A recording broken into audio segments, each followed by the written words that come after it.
Hi, if you want to get Google Assistant on Samsung Galaxy A16 5G, then you might need to download it from the Google Play Store. So let's open the Play Store, and after that you can tap search. Over here at the top we can once again tap in order to start entering what we are looking for, and just tap or type actually Assistant.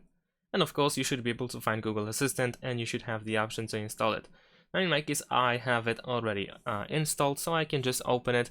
You should be able to also find it in the app drawer, for instance, and you should be able to easily start using it.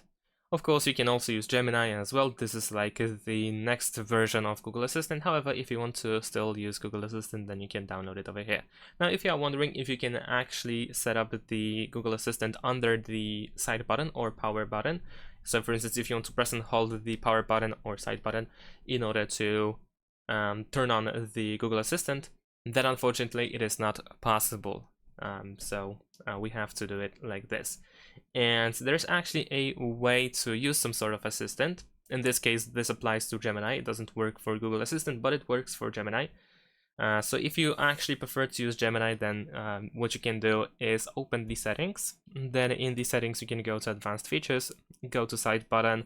Over here, we have the option to double press the side button or power button in order to do something.